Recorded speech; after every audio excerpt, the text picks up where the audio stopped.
US President Donald Trump went to war with Iran, saying the mission was to stop their nuclear threat and topple its regime. Now, Trump claims the US has won and says it's ready to talk about an endgame. But Tehran has mocked that claim and insists any end to hostilities will be on Iran's terms, not America's. We break down the president's declared victory versus the reality on the ground. Now let's start with a quick recap of what happened last week.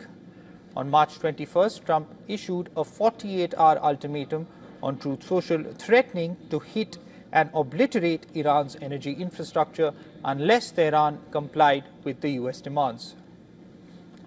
As that deadline was expiring, Trump suddenly announced a 5-day pause. He claimed there had been very good and productive conversations with Iranian representatives.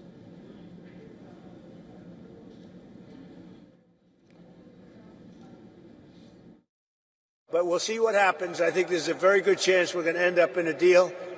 And so we're giving it 5 days, and then we're going to see where that takes us. And I would say at the end of this period, I think it could very well end up being a very good deal.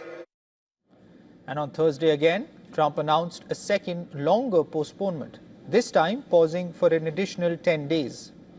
He also said Iran was begging to make a deal and warned the US would keep blowing them away if Tehran refused to negotiate. But here's the twist. Iran has repeatedly denied that it is negotiating with the US. Iran says there have been no meaningful peace talks and rejects claims of direct negotiations.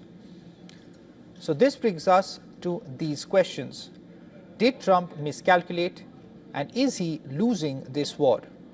When Trump announced the military campaign, he framed it as an opportunity for the Iranian people to rise up and take back their country. He urged Iranian soldiers to lay down their weapons and join popular protests. Early strikes killed senior Iranian leaders, including Supreme Leader Ayatollah Ali Khamenei, whom Trump labeled one of the most evil people in history.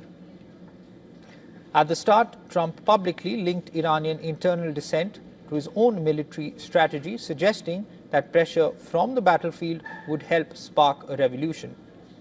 But as the conflict has dragged into its third and fourth week, Trump's rhetoric has shifted. He now talks less about protesters.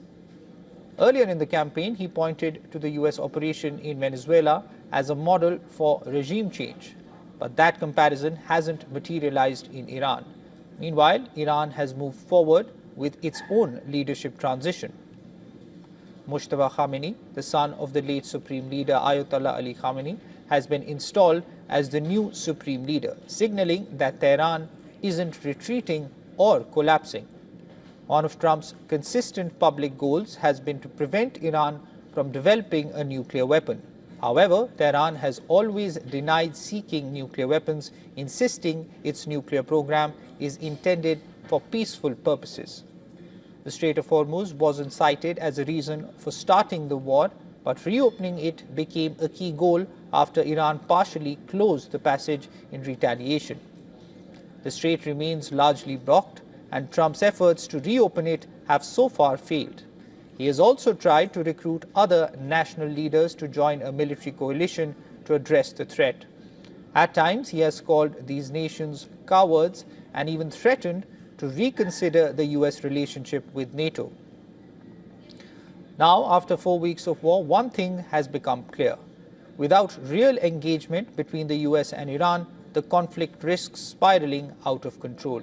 If diplomacy has already failed, the fallout could be catastrophic.